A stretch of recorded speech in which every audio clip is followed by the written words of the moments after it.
नमस्कार दर्शकों, मैं हूं नाविका कुमार और आप जुड़ रहे हैं मेरे साथ सवाल पब्लिक का शो पर। एक तरफ राममय होता जा रहा है पूरा जनमानस, माफ कीजिएगा। दूसरी तरफ राम से किनारा करने, राम मंदिर उद्घाटन पर सवाल उठाने वालों की लिस्ट भी बढ़ती चली जा रही है। जितने मुंह उतनी बातें जैसी हालत है। खींचतान इंडी गठबंधन में आपस में भी मची है। अब कांग्रेस के सामने आईयूएमएल मतलब इंडियन यूनियन मुस्लिम लीग ने राम मंदिर पर स्टैंप को लेकर दोनों को बाहों तान कर पूछा है कि क्या कांग्रेस को नया जवाब इस पर देना चाहिए। आगे बताऊंगी क्या जवाब मांगा है, लेकिन उसके पहले रामलला को लेकर कुछ बातें। सोचिए, खुद रामलला अदालतों में मुद्दई बने थे। सोचिए 500 वर्ष का इंतजार है। सोचिए सैकड़ों बलिदानों का संघर्ष है। सोचिए भारत की सांस्कृतिक चेतना का एक ऐसा मौका आने का दावा है जिसका लंबे समय से इंतजार था।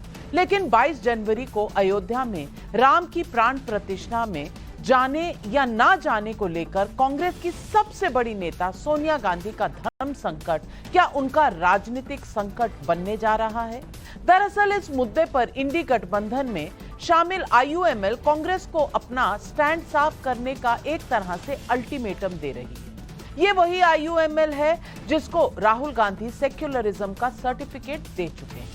उधर कांग्रेस के भीतर से आवाजें उठ रही हैं कि सोनिया गांधी राम मंदिर की प्राण प्रतिष्ठा का निमंत्रण ठुकरा दें। सवाल पब्लिक का है कि क्या राम के नाम पर सोनिया का संकट खुद उनके अपने ही खड़ा कर रहे हैं।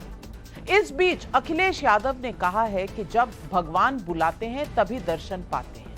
कमाल है भाई, बीजेपी से मंदिर बनाने की तारीख पूछी जाती थी, लेकिन अखिलेश यादव अयोध्या में दर्शन की अपनी तारीख बता नहीं पा रहे हैं। सवाल पब्लिक का है कि क्या मंदिर आंदोलन का विरोध करने वाले नेता आज राम मंदिर पर राजनीतिक संकट में घिर गए हैं।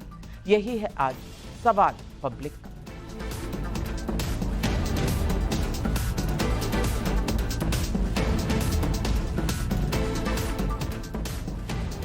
मुस्लिम लीग को सेक्युलर बताने के वाले राहुल गांधी के बयान पर जब हंगामा मचा था, तब कांग्रेस की ओर से सफाई दी गई थी कि राहुल गांधी उस मुस्लिम लीग की बात नहीं कर रहे थे जिसने देश का बंटवारा करा।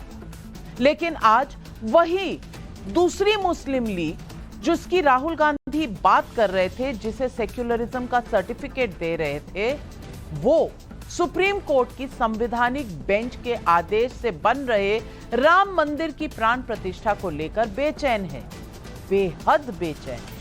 आईयूएमएल का बैकबोन माने जाने वाले मुस्लिम संगठन समस्त केरल जमायतुल उलमा ने आज अपने मुखपत्र सुप्रभातम में लिखा है कि कांग्रेस का ये सोच विचार कि वो प्राण प्रतिष्ठा में शामिल हो सकती है, ये उत्तर भारत में हिंदू वोटों के छिटकने से रोकने के लिए है।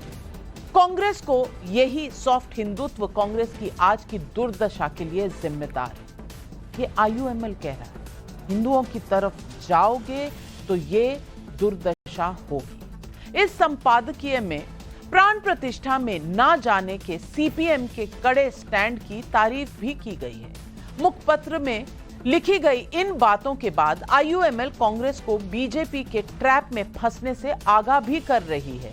सुनिए कैसे आईयूएमएल के नेता कांग्रेस को राम मंदिर के न्योते पर राय उजागर करने का दबाव बना रहे हैं। അത്തരം കാര്യങ്ങളിലൊക്കെ ഇന്ത്യ മുന്നണിക്ക് കൃത്യമായ സ്റ്റാൻഡ് ഉണ്ടാവും.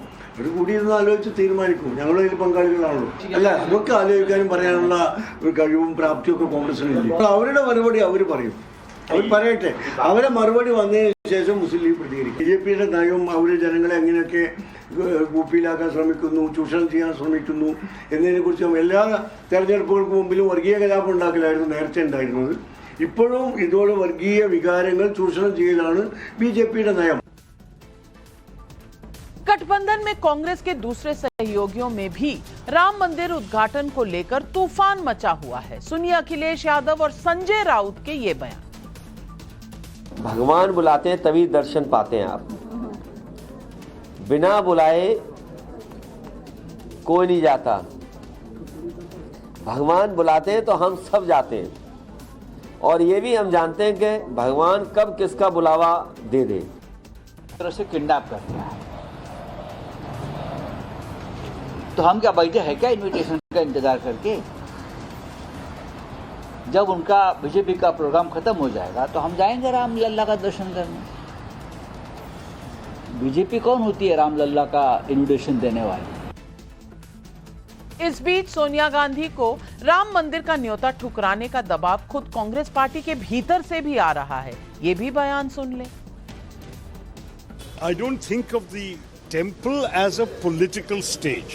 And if it is a political event, then it's not the same as going to a temple to pray. I think this kind of sort of putting the Congress leadership in a box and saying, if you go, that means you are playing into the BJP's hands. If you don't go, that means you're anti-Hindu. I mean, this kind of thing is nonsense. What are we supposed to do?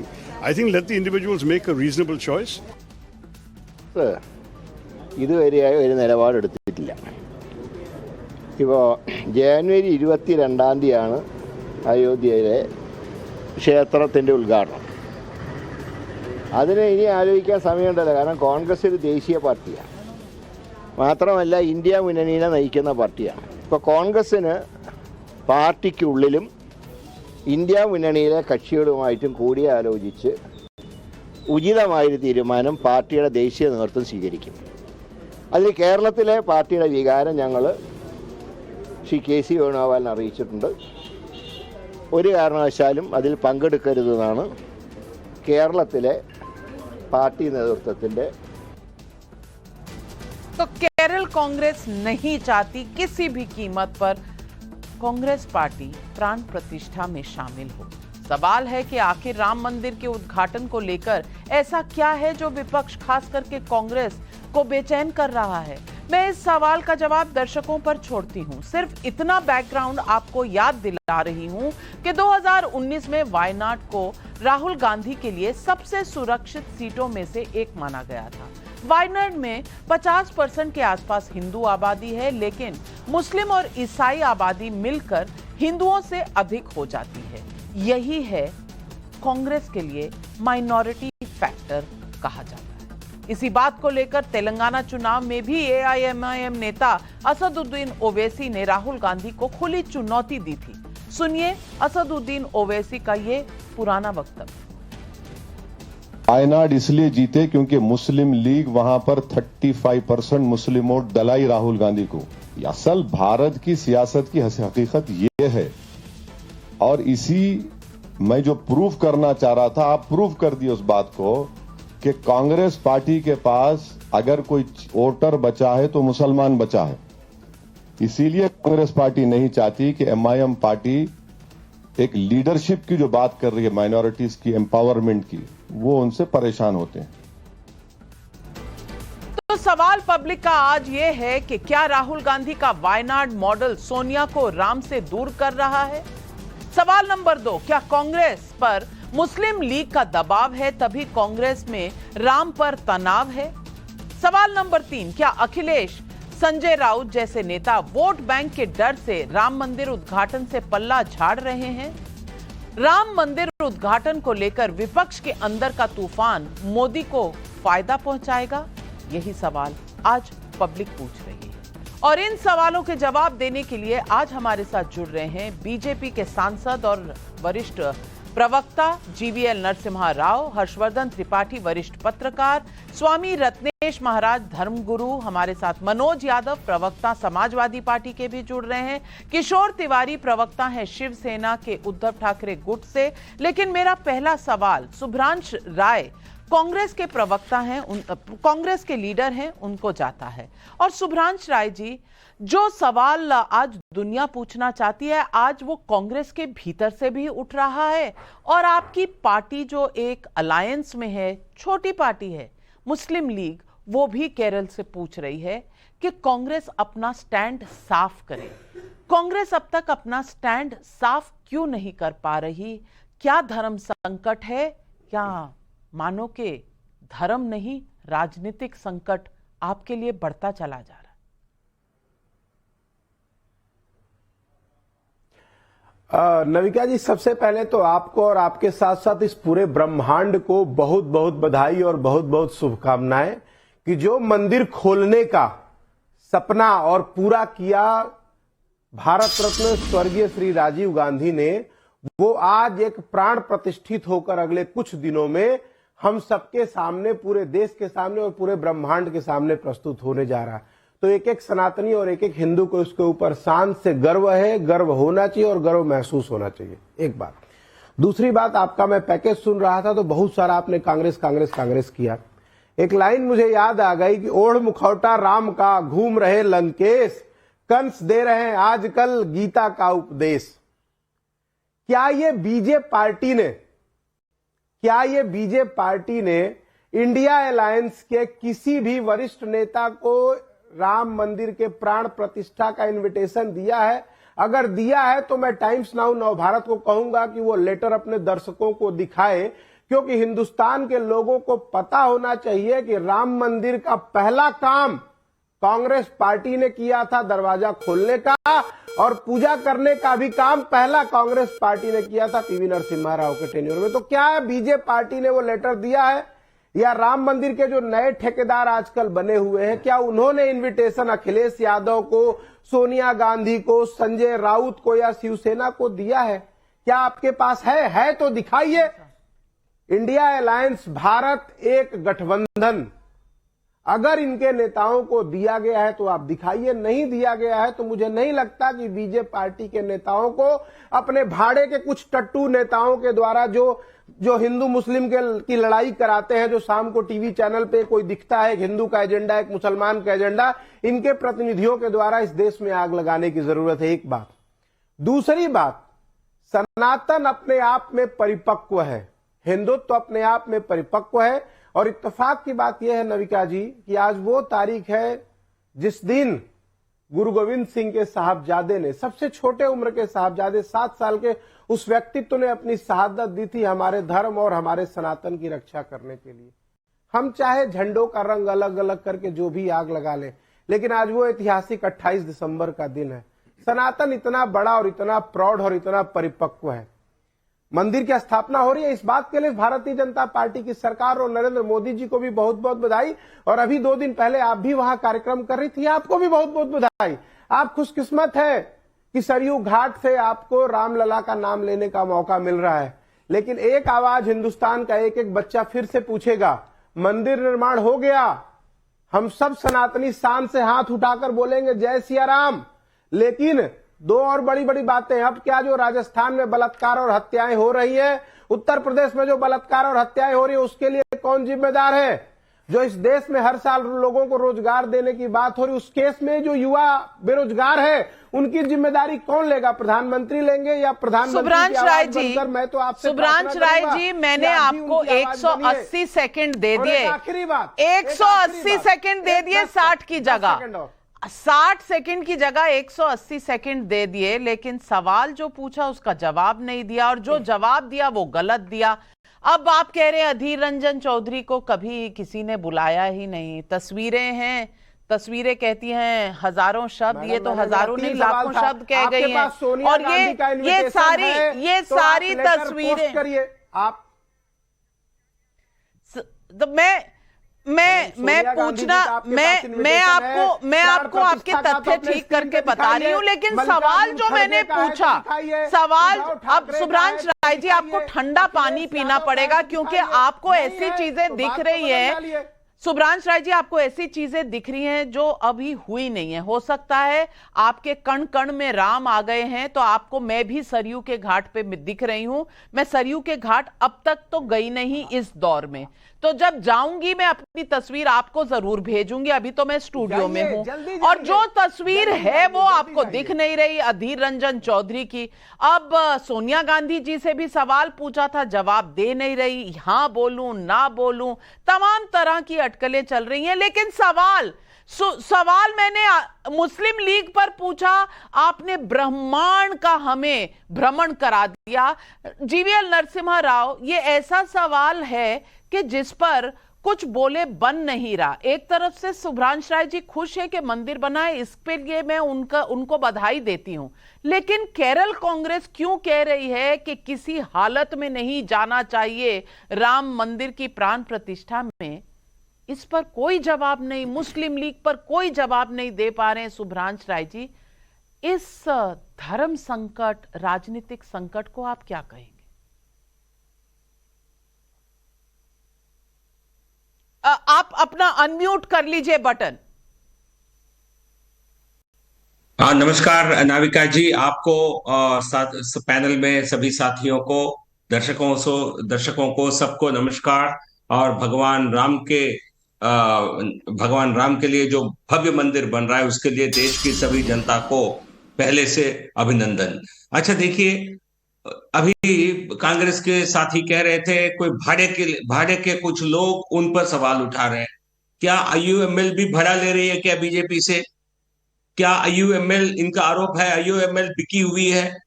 क्या IUML के इनके कोई भेदभाव है, कोई छेद है क्या? क्या INDI सो कॉल्ड अलायंस में इसको लेकर कोई फूट हुआ है क्या? क्या IUML हमारी भाषा बोल रही है क्या? क्या हमारे कारण वो उनको कोस रही है क्या? उसका जवाब दे। नंबर दो सवाल, ताला खोलने के लिए बहुत बड़ा अपना योगदान बता रहे राजीव जी का एक बहुत बड़ी कामना थी। क्या राहुल गांधी को, क्या उनके सुपुत्र को एक कामना क्यों नहीं रही है? और ताला खोलने वाले परिवार अभी ताला मुंह पर क्यों ताला बांध कर बैठे हुए हैं? क्यों राहुल गांधी नहीं बोल रहे? क्यों सोनिया गांधी नहीं कह रही है? बधाई क्यों नहीं दे रहे? अभिनंदन क्यों नहीं दे रहे? यदि किसी को वहां जाने की इच्छा है और उनको मौका नहीं मिला है, निमंत्रण नहीं मिला है, सवाल क्यों नहीं कर रहे? आप कर रहे हो यहां चैनल पर बैठकर। तीसरा, तो ये ताला क्यों बांधे हुए अपने मुंह पर, इसका जवाब दे। तीसरा, ये कोई नया राम भक्त बनने का नाटक न करे। यदि मन परिवर्तन होता है तो जनता माफ कर लेती है, बट लेकिन ये मन परिवर्तन नहीं है। केवल आप में कोई कंसिस्टेंसी नहीं है। कभी अपने आप को शिव भक्त कहते हैं, कभी राम भक्त कहते हैं, कभी जाकर के हम मुस्लिम पार्टी कह लेते हैं अंदर पार्टी के अंदर, और हिंदू विरोधी नीतियां अपनाते हैं। आप हिंदू टेरर कहते हैं, सैफरन टेरर कहते हैं। भगवान राम नहीं थे, मिथ्या थी, ये इस प्रकार के एफिडेविट देकर के करोड़ों हिंदुओं का, उनका आस्थे पर ठोस वार करते हैं। आप राम सेतु को लेकर प्रश्न चिन्ह लगाते हैं।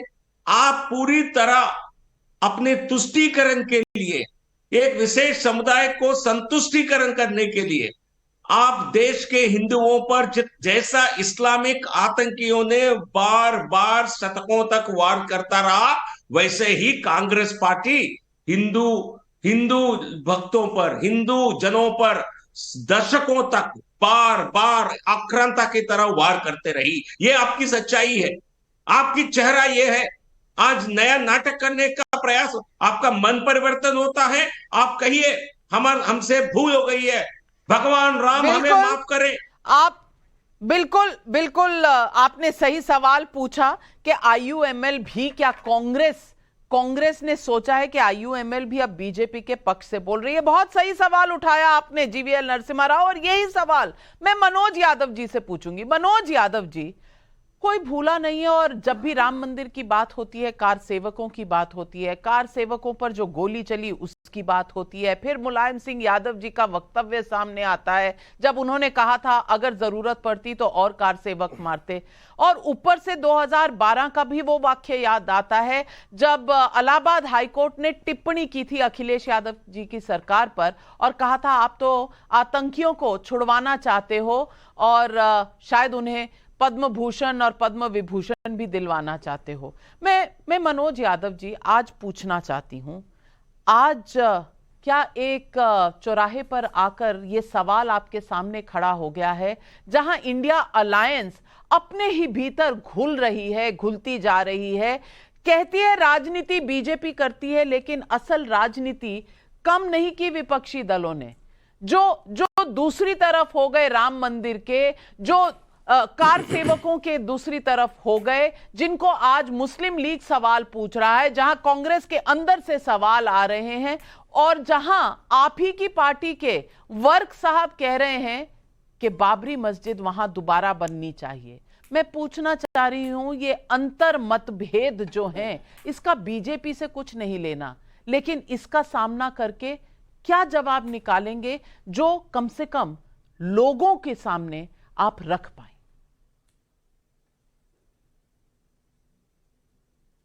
बिल्कुल नविका जी, नमस्कार। आपके पैनल में बैठे सभी लोगों को मेरा नमस्कार। आपके प्यारे दर्शकों को और खासकर जो मुझे इतना प्यार देते हैं आपके चैनल और आपके शो में, उनको मेरा विशेष नमस्कार। क्योंकि जब सोशल मीडिया पे आप अपनी डिबेट डालती हैं तो मुझे बड़े प्यार से नवाजते हैं तमाम सारे शब्दों से, तो उनका विशेष आभार। नविका जी, एक गाना बचपन से मैं सुनता आया हूँ, वो भी भक्ति सॉन्ग है, चलो बुलावा आया है माता ने बुलाया है। बड़े बचपन से भाव थे और वो नरेंद्र चंचल जी का गाना मेरे ख्याल से बिगेस्ट सुना जाने वाला गाना इस देश में रहा। तो निश्चित तौर पे जब जिसका बुलावा आएगा वही भगवान के दर्शन करने जाएगा। समाजवादियों के नक्षत्र में मेरे ख्याल से अभी वो तमाम सारे धूमकेतु से लेके जितने भी नक्षत्र हैं वो नहीं आए हैं कि हम अभी जाएं। जब हमारा नंबर आएगा तब हम रामलला के दर्शन करने जाएंगे। मैं इनविटेशन पे इसलिए बहस नहीं करूंगा क्योंकि कुछ हमारे गांव में ऐसे परिवार होते हैं वो निमंत्रण देते भी हैं, तो हमारे बड़े बुजुर्ग कह गए थे कि इनके यहाँ निमंत्रण में मत जाना, नहीं ये किसी न किसी विवाद में आपको फंसा देंगे।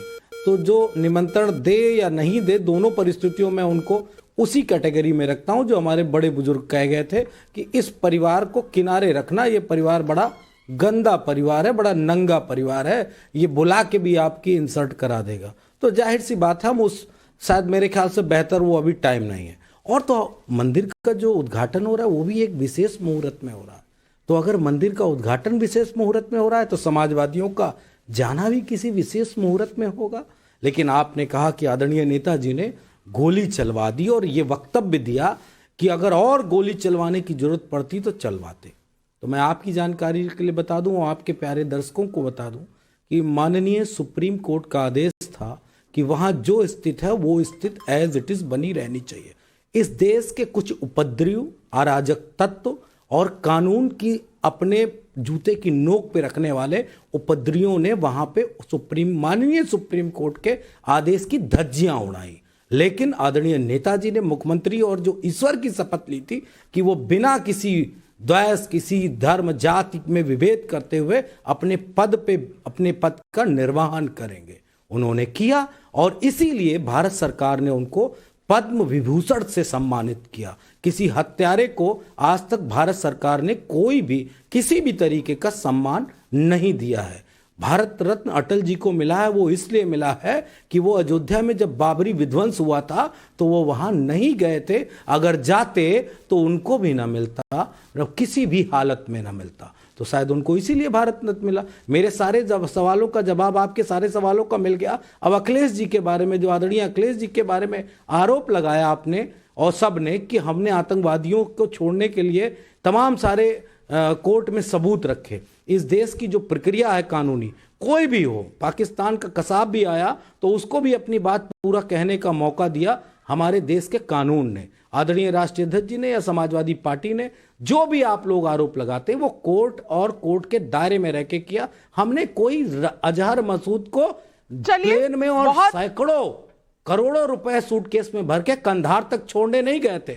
हम नहीं थे वो जो कंधार तक छोड़ने गए थे। हम नविका जी वो नहीं थे बहुत सही। पाकिस्तान की आईएस चलिए सारे जवाब दिए। मुझे लगता है कि हर्षवर्धन त्रिपाठी जी इतने मासूम और इतने सही जवाब दिए हैं मनोज यादव जी ने, शायद आपके पास इसका जवाब देने के लिए कोई तथ्य बचे ही नहीं होंगे। अगर हैं तो जवाब दीजिए। नहीं नविका जी, देखिए मनोज जी समाजवादी पार्टी के प्रवक्ता हैं और उनको हर हाल में वो डिफेंड करना ही अच्छा है कि वो ये कह रहे हैं कि नरेंद्र मोदी की सरकार ने मुलायम सिंह यादव को पद्म भूषण क्यों दे दिया। इस पर वो सवाल खड़ा कर रहे हैं कि अगर वो हत्यारे होते, लेकिन तथ्य को तो नहीं झुठला सकते ना। मुलायम सिंह यादव के शासनकाल में कार सेवकों पर गोली चली और वो मारे गए। नरेंद्र मोदी ने मुलायम सिंह यादव को उनके राजनीतिक जीवन में जो उनकी एक स्थिति थी उसके लिए उस सरकार ने पद्म भूषण दिया। एक आरोप तो यह लगता है कि नरेंद्र मोदी की सरकार तानाशाही सरकार है, भाजपा के अलावा कुछ देखती नहीं है, सब संघी मानसिकता से भरे लोग हैं। दूसरी तरफ आप ये भी कह रहे हैं कि नहीं उन्होंने दे दिया तो वो हत्यारे कैसे हो सकते हैं। अब ये जाहिर है कि हमारा आपका पक्ष नहीं है, कोई उनके ऊपर हत्या का मुकदमा तो चल नहीं रहा है कि हम न्यायालय में जाएं। लेकिन इलाहाबाद उच्च न्यायालय ने तो कहा था ना, अखिलेश यादव जब आतंकवादियों को छुड़ाने की पैरवी कर रहे थे वाराणसी बम ब्लास्ट के, तो कहा था ना कि यही दिन रहा तो एक दिन आतंकवादियों को पद्म भूषण और पद्म विभूषण दे दिया जाएगा। ये हमारी आपकी नहीं मनोज जी, इलाहाबाद उच्च न्यायालय की टिप्पणी है। लेकिन मैं इस पूरे जो राम मंदिर निर्माण हो रहा है यहां एक बात कहूंगा, जानबूझकर हिंदू विरोधी मानसिकता और मुस्लिम तुष्टीकरण की राजनीति करने वालों ने इस देश में लंबे अरसे तक हिंदू मुस्लिम के बीच भेद कराया। राम सबके हैं और आज राम मंदिर बना है तो भारतीय जनता पार्टी से जब बहस होगी तो वो कहेगी कि हमारी 4 सरकारें इसके लिए बलिदान हुई, वो बताएगी कि राष्ट्रीय स्वयंसेवक संघ के स्वयंसेवक गोलियां खाए, वो बताएगी कि विश्व हिंदू परिषद जब ये आंदोलन करती थी तो लोग मजाक बनाते थे कि मंदिर बनाने जा रहे हैं। तो ये सब राजनीतिक तौर पर होगा। लेकिन मेरा एक इस देश के नागरिक होने के नाते, पत्रकार होने के मानना है, राम सबके हैं, मर्यादा पुरुषोत्तम को ध्यान कीजिए, मर्यादा रखिए। और अगर इंडियन यूनियन मुस्लिम लीग जैसे साथियों को या दूसरे किसी साथी को कोई पार्टी जवाब नहीं दे पा रही है तो फिर उसका धर्म संकट गहरा है और ऐसा धर्म संकट आपको राजनीतिक तौर पर भी नुकसान पहुंचाएगा, क्योंकि राम की वजह से सिर्फ अयोध्या नहीं, राम की वजह से ये भारतवर्ष है, हमारी संस्कृति, हमारे पुरखे, हमारी विरासत वहीं से चलती। स्वामी रत्नेश जी से मैं पूछना चाहती हूँ, मनोज जी आ रही हूँ आपके पास। स्वामी रत्नेश जी, क्या ये कार्यक्रम प्राण प्रतिष्ठा का बीजेपी का कार्यक्रम है? जो कह रहे हैं कि बीजेपी निमंत्रण क्यों भेजेगी, निमंत्रण आएगा तो ऐसे घरों में बताया जाता है मत जाया करिए, क्योंकि जाएंगे भी निमंत्रण के बावजूद तो आपकी वहां खिल्ली उड़ सकती है, आपका अपमान हो सकता है। मैं पूछना चाहती हूं कौन अपमान करेगा इनका वहां जाकर? क्या अपमान राम जन्मभूमि ट्रस्ट करेगा? ये निमंत्रण जो जा रहे हैं ट्रस्ट की तरफ से जा रहे हैं, ये बीजेपी का संयोजन है, ये क्या है? ये बात विपक्षी दल रोज क्यों उठा रहे हैं? जी अनामिका जी, जय श्री राम। और जितने भी यहाँ लोग बैठे हैं सबको जय श्री राम, और समस्त टाइम्स नाउ नव भारत के दर्शकों का भी जय श्री राम। इतना मैं जरूर कहूंगा, पहले तो इनको यह जान लेना चाहिए कि यह निमंत्रण किसी पार्टी की ओर से नहीं है। रामलला के मंदिर के निर्माण के लिए और रामलला की देखरेख के लिए जो तीर्थ क्षेत्र ट्रस्ट बनाया गया है, यह निमंत्रण उनकी ओर से जा रहा है और वह रामलला का प्रतिनिधित्व कर रहे हैं। यदि उन्होंने सुप्रीम कोर्ट का सारा निर्णय पढ़ा है तो उनको पता होगा कि राम जी वहां बालक के रूप में हैं और उनके संरक्षक के रूप में ट्रस्ट वहां पर बनाया गया है, और वह निमंत्रण ट्रस्ट की ओर से जा रहा है, तो वह निमंत्रण राम जी की ओर से जा रहा है, न कि किसी पार्टी की ओर से जा रहा है, न किसी व्यक्ति की ओर से जा रहा है, न किसी संगठन की ओर से जा रहा है। तो जिसको भी वह निमंत्रण जाए उसको निश्चित इसमें आना चाहिए। और जहां तक इन राजनीतिक पार्टियों की बात है, चाहे कांग्रेस की हो चाहे सपा की चर्चा भी चल रही थी, लोग उसके प्रतिनिधि अपनी बात कह रहे हैं, मैं इतना जरूर कहूंगा कि श्री रामचरितमानस में गोस्वामी जी ने एक चौपाई लिखी है कि राम विमुख सुख सपने उनाही। जो राम से विमुख हैं उनको कभी सुख नहीं मिल सकता, न कभी आनंद मिल सकता है, न वह स्वयं सुखी हो सकते हैं, न कभी देश को सुखी कर सकते हैं। और मुझे लगता है इधर कुछ कालखंडों में कांग्रेस और इस सपा के लोग जितनी गलतियां करते जा रहे हैं, शायद ना वह स्वयं सुखी होना चाहते हैं, ना इस देश को सुखी करना चाहते हैं। तो मुझे लगता है कि अब तो राम पर राजनीति बंद हो जानी चाहिए। कभी राम को काल्पनिक कह देना, कभी राम के खिलाफ खड़े हो जाना, ये सारी चीजें खत्म होनी चाहिए। अब एक चर्चा में सुन रहा था कि राम जी बुलाएंगे तब मैं आऊंगा, तो राम जी स्वयं बुलाने जाएंगे कि राम जी की ओर से जो लोग वहां पर हैं वही बुलाएंगे, जो राम जी की संरक्षा कर रहे हैं, जो राम जी की सेवा में लगे हैं। हमारे यहाँ तो कहा जाता है कि भक्त के मुख से ही भगवान बोलते हैं। तो जो लोग वहां पर हैं वो लोग निमंत्रण दे रहे हैं तो उसमें निश्चित रूप से आना चाहिए। दूसरी बात और मैं कहना चाहूंगा जी कि जो कांग्रेस है, मैं अपनी बात पूरी कर लूं, जो गांधी जी राम राम कहते थे, गांधी जी के राम, या जो लोहिया जी कहते थे कि रामायण से ही देश को एक किया जा सकता है, और पूरे देश में उन्होंने रामायण मेला के आयोजन की बात की थी, आयोजन कराते भी थे। आज भी बहुत सी परंपराओं कि वह रामायण मेला का आयोजन चित्रकूट में और लखनऊ में, अयोध्या में भी रामायण मेला का आयोजन होता है। तो लोहिया जी कहते थे कि रामायण से ही, राम से ही देश को एक किया जा सकता है। गांधी जी हे राम, राम राज्य की कल्पना करते थे। तो क्या जो गांधी जी जिस राम को मानते थे, लोहिया जी जिस राम को मानते थे, उस राम की जन्मभूमि अयोध्या नहीं है क्या? और आप क्यों नहीं जाना चाहते? मनोज यादव जी, पहले आप जवाब दीजिए और फिर मैं सुभ्रांश राय जी से जवाब लेती हूं। किशोर जी आ रही हूं। मनोज जी 30 सेकंड। नमिका जी, अभी धर्म गुरु जी ने बड़ी बात कह दी कि बिल्कुल सबको बुलाया है, भगवान ने बुलाने नहीं आते। 1 अरब से ज्यादा लोग हैं भारत में, क्या राम जी ने सबको एक साथ बुला लिया है क्या? क्या तथ्यहीन बात करते हैं टीवी डिबेट में। आपको तो वो बात कहनी चाहिए जो कम से कम इस देश में एक बेहतर मैसेज जाए। रियलिटी मैंने और फैक्ट कहे हैं। मैं महंत नहीं हूं, मैं संत नहीं हूं, मुझे धर्म का बहुत ज्ञान नहीं है, लेकिन जितना मैंने अपने पूर्वजों से, अपने बड़ों से, अपने बुजुर्गों से सीखा है वो बिल्कुल सत्य है, तथ्य है, चूंकि वो एक आदिकाल से चला हुआ वक्तव्य है। रियल में ईश्वर जब किसी को बुलाता है तभी जाता है। और समाजवादी पार्टी सभी धर्मों का सम्मान करती है। जीवीएल नरसिम्हा राव जी के लिए सिर्फ एक ही बात कहूंगा, आप तो सांसद हैं, आपने तो संविधान की शपथ ली और ईश्वर की शपथ ली कि आप किसी में विभेद नहीं करेंगे, और फिर भी टीवी चैनल पे इस तरह की बातें करते हैं। एक धर्म के खिलाफ, एक जाति के खिलाफ, एक वर्ग के खिलाफ इस तरह की बातें करते हैं। समाजवादियों को छू लीजिए, पवित्र हो जाएंगे, क्योंकि समाजवादी और समाजवाद इस देश की सबसे पवित्र विचारधारा लोग हैं। इस बात को याद रखिएगा। आपका छुआ तो पानी न पिए। मनोज यादव जी से, आप सत्ता में रहकर, एक बात यह पूछ सत्ता में रहकर सपा ने किस प्रकार उत्तर प्रदेश में भेदभाव किया है, ये वही कारण है। आज भी वहां सत्ता से आप बाहर होने के लिए प्रमुख कारण यही है। गुंडागर्दी एक तरफ, दूसरी तरफ भेदभाव आप करते हैं, हम नहीं करते। सबका साथ, सबका विकास। आज उत्तर प्रदेश में, पूरे देश में हमारे जितने भी स्कीम्स हैं, सभी वर्ग के लिए, सभी बेरोजगार के लिए, सभी गरीब के लिए है। आप ऐसा नहीं करते थे, आप केवल विशेष वर्ग के लिए काम करते थे। अमेरिका वालों के लिए स्कीम बना दी थी भाई। कुछ जातियों के लिए केवल काम करते थे, कुछ समुदाय के लिए काम करते थे। आपको शर्म आनी चाहिए।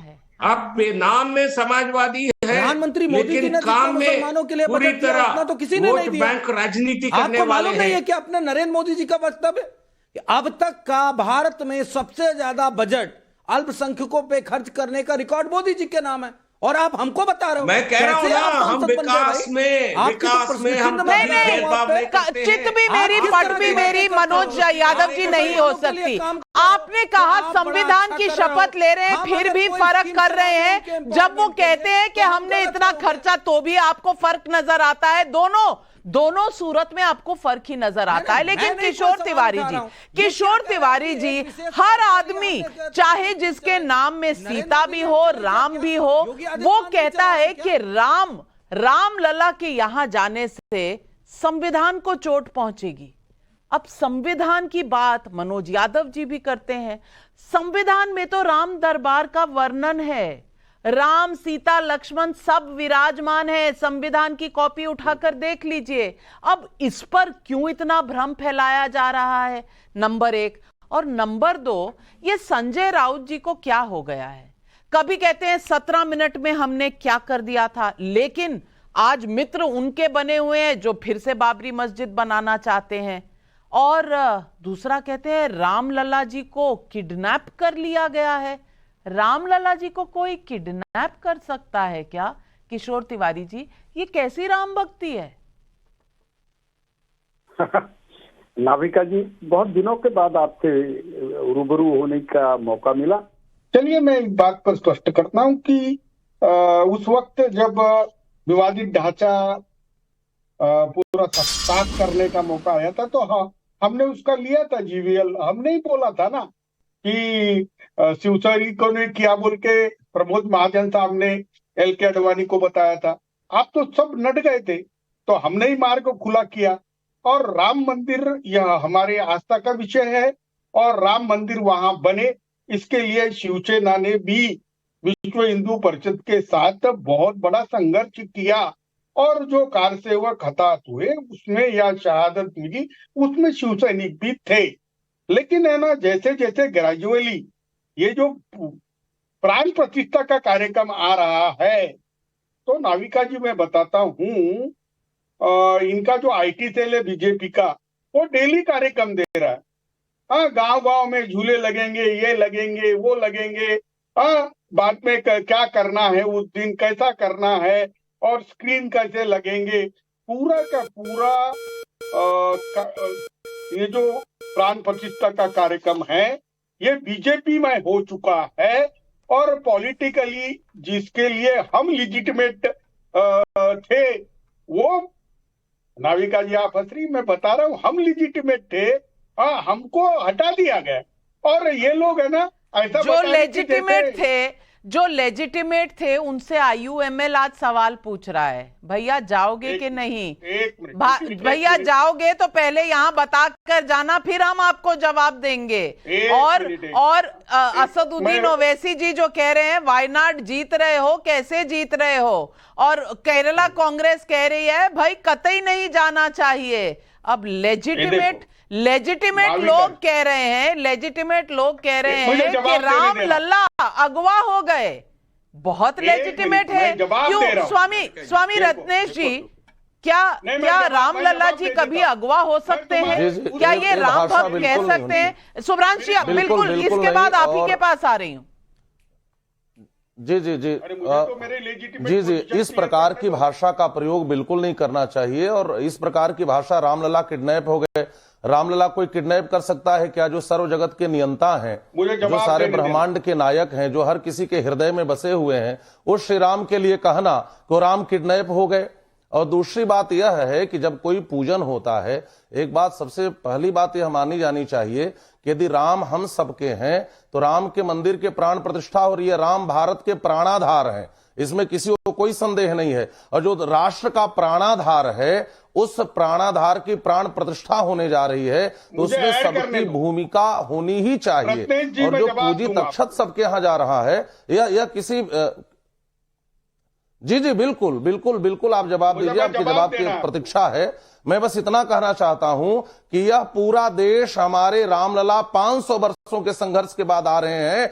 हर घर में दिवाली मननी चाहिए, हर घर में पूजा होनी चाहिए, जोड़ने का काम होना चाहिए। यहाँ पर बांटने का काम क्यों हो रहा है शुभ्रांश जी? यही तो सवाल है। शुभ्रांश जी, मनोज यादव जी और किशोर तिवारी जी, आप तीनों के हाथ उठे हुए हैं, मैं तीनों के पास आऊंगी। शुभ्रांश जी ने सबसे पहले उठाया था, पहले उनसे जवाब ले लूं, फिर आप पर आ रही हूं।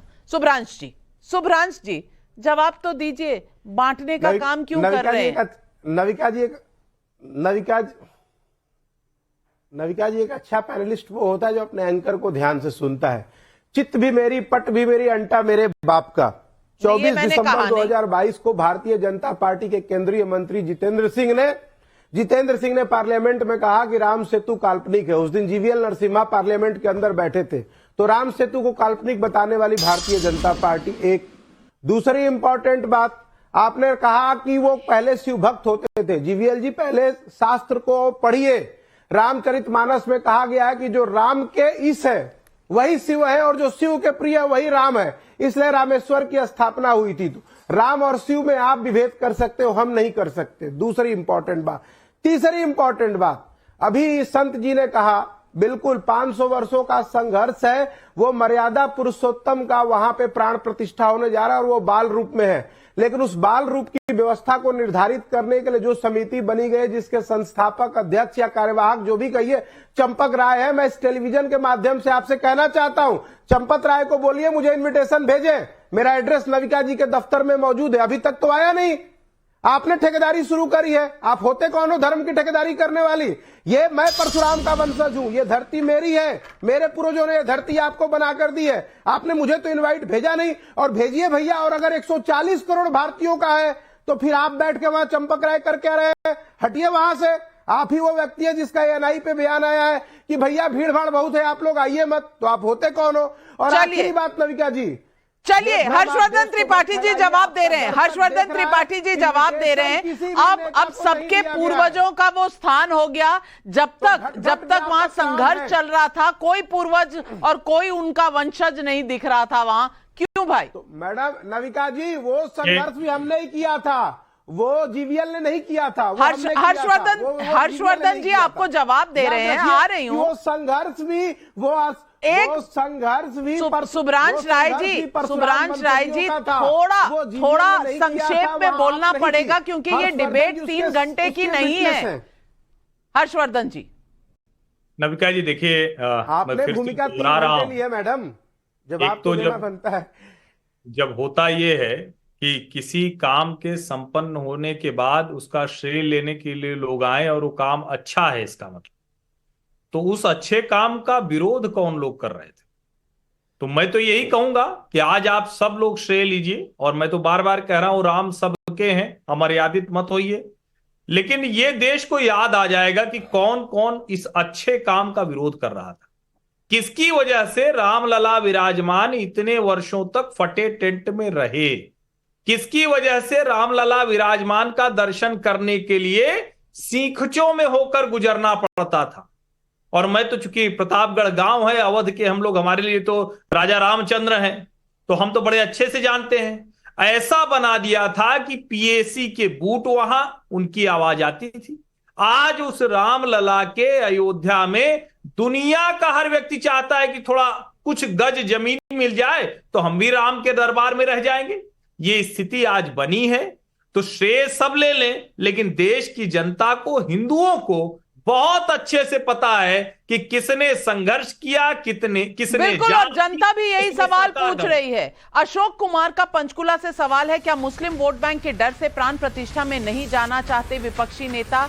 एचएस चोपड़ा का अमेरिका से सवाल है, मुझे समझ नहीं आता कि बीजेपी क्यों विपक्ष को घेर रही है। प्राण प्रतिष्ठा में तो वही जा पाएंगे जो न्योता पाएंगे, फिर राजनीति की जरूरत क्या? अजीत पुरोहित का जबलपुर से सवाल है, क्या मंदिर का लाभ बीजेपी को स्वाभाविक तौर पर नहीं मिलना चाहिए? शुभम दुबे का औरंगाबाद से सवाल है, प्राण प्रतिष्ठा में शामिल ना होकर क्या इंडी गठबंधन खुद ही मंदिर का पूरा श्रेय बीजेपी को नहीं दे रहा? सोनी का कनाडा से सवाल है, राम मंदिर का ताला अगर राजीव गांधी ने खुलवाया था तो सुप्रीम कोर्ट के फैसले पर रोड़े किसने अटकाए थे? ये भी स्मरण करने का वक्त है। मनोज यादव जी, जनता सब समझ रही है, जवाब दीजिए। बिल्कुल नविका जी, आपकी डिबेट इतनी शानदार होती कि जनता को सब समझ में आता है, और जनता ने जो सवाल पूछे वो भी 50-50 सवाल थे। कोई वन साइडेड एक तरफा सवाल न जनता ने पूछे ना आप पूछती हैं। मैं एक बात जानना चाहता हूं कि राम मंदिर बन रहा है, और राम मंदिर जब बन रहा है और बन के प्राण प्रतिष्ठा बाल रूप में होने जा रही है, तो फिर विपक्ष ने कौन सा रोड़ा अटकाया है? अब ये विपक्ष को क्यों घेरा जा रहा है?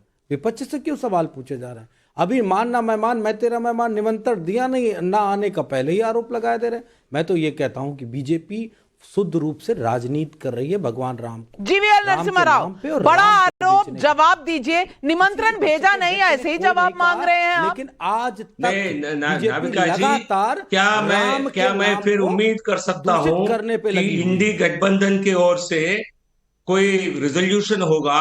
हम सब इस भव्य कार्यक्रम में हम सब गौरवान्वित महसूस कर रहे हैं। ये देश के लिए बहुत बड़ी उपलब्धि है, हिंदुओं के साथ न्याय हुआ है, हम भी इसमें आना चाहते हैं। एक लेटर भिजवा दीजिए। आप ट्रस्ट, हम तो सरकार से तो कोई न्योता नहीं जा रहा है, सरकार से कोई न्योता नहीं दिया जा रहा। सुन लीजिए भैया, NDIA नहीं बोल पाते। मनोज जी सुन लीजिए, इसका मतलब राष्ट्र विरोधी, आप अपनी तरफ से राष्ट्र विरोधी आपने अखिलेश बाबू की तरफ से हम इस बात को लेकर बहुत सकता है, हम इस बात को लेकर मनोज जी सुन लीजिए फिर जवाब दीजिएगा। मैं तो स्पष्ट नहीं कहूंगा। जीवीएल जी, इंडी क्या होता है? What is indie? पढ़े लिखे नहीं है क्या आपने पढ़ाई इल्लू की तरह इंडी में ऐसे ही होने वाला है। अभी असेंबली इलेक्शंस के बाद खत्म हो गया, नहीं हुई है। सुन लीजिए, उन्होंने खुद आप तो भारत को रिप्रेजेंट नहीं करते हैं, ना इंडिया को रिप्रेजेंट करते हैं। मैंने नहीं पढ़ाई की है, वो बोल सकते हैं। ठीक है, अब सुन लीजिए ना, आप बार बार क्यों बकबक कर रहे हैं भैया? एनडी बोल सकते हैं, थोड़ा सुनने का धैर्य रखिए। कैसे बोल सकते हैं? आप तो इतने पढ़े लिखे व्यक्ति हैं, मैं तो सीधी सीधी बात कह रहा हूं, मैं तो आप पे सवाल उठा रहा हूं। आपने नाविका जी क्या है ये आप ये इतने बौखलाहट में है, आप सुनने का धैर्य नहीं है। आप बोलो, मैं सवाल पूछ, मैं आपको अच्छा 30 सेकंड मनोज यादव जी, मैं आपका फेडर डाउन कर रही हूं। जीवीएल जी आप अपनी बात खत्म करें।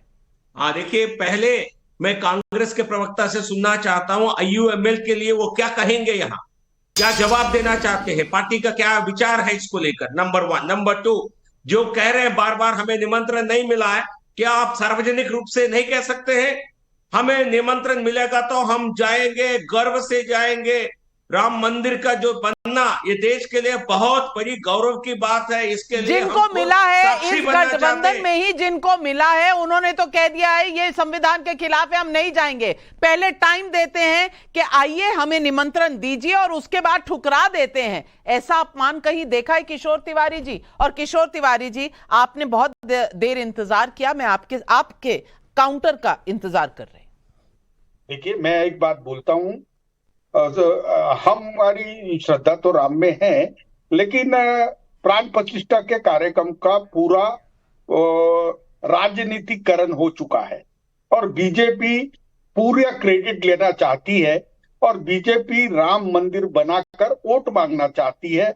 ऐसे पॉलिटिकल प्रोग्राम के अंदर इंडिया अलायंस ने कंसेंसस करके जाना नहीं चाहिए, ऐसा मुझे लगता है। लेकिन मेरी पार्टी का ऑफिशियल स्टैंड इनके निमंत्रण की तो हम देखेंगे नहीं और शिवसेना वहां पर अपने नेताओं के साथ वहां पे जाएंगी, लेकिन बीजेपी के कार्यक्रम में हम शामिल नहीं होंगे। ये बात मैं क्लियर कर रहा हूं। बीजेपी के कार्यक्रम, बीजेपी के राम और शिवसेना के राम और मनोज यादव के राम और बीजेपी के राम और भाई मिलकर सबके राम होने चाहिए थे। मिलकर इस देश में एक तरह से साझे राम होने चाहिए थे। साझे राम मंदिर में प्राण प्रतिष्ठा होना चाहिए था। लेकिन राजनीतिक राम और हो गए, धर्म वाले राम और हो गए। तेरे राम मेरे राम, उसके राम किसके राम, ये जंग छिड़ चुकी है। राम मंदिर उद्घाटन में जाना है या नहीं जाना है, ये किसी का व्यक्तिगत विचार हो सकता है, व्यक्तिगत धार्मिक मान्यता हो सकती है, लेकिन जब आप एक राजनीतिक दल होते हैं तो व्यक्तिगत जैसा कुछ रह नहीं जाता और आपको राजनीतिक तौर पर यह बताना होता है कि आप फला काम कर रहे हैं तो क्यों कर रहे हैं, नहीं कर रहे तो क्यों नहीं कर रहे हैं, क्योंकि जनता आपसे ये अपेक्षा रखती है, वो जानना चाहती है। आप पब्लिक रिप्रेजेंटेटिव हैं, आप पब्लिक चुनकर भेजती है आपको, वो जानना चाहती है आप किस मुद्दे पर कहां खड़े हैं। मेरा नजरिया इस पूरे मसले पर बस यही है कि इस सदी में सबसे बड़ा आयोजन राम मंदिर का आयोजन है और इस आयोजन पर जब आप सवाल उठा रहे हैं तो आपको ये बताना होगा कि आप क्यों सवाल उठा रहे हैं, क्यों तुष्टीकरण की राजनीति क्या आप नहीं कर रहे, क्या दूसरों पर उंगली उठाने का काम आप नहीं कर रहे, जोड़ने का काम करिए ना भाई, तोड़ने का काम क्यों कर रहे हैं। ये राम की बात है, ये सत्य की बात है, ये मर्यादा की बात है। आज इस सवाल पब्लिक का शो पर इतना ही। मैं अपने तमाम पैनलिस्ट का धन्यवाद अदा करती हूं और थैंक यू दर्शकों का भी कहती हूं जो हमारे साथ जुड़े रहे। नमस्कार, लेती हूं आपसे इजाजत, लेकिन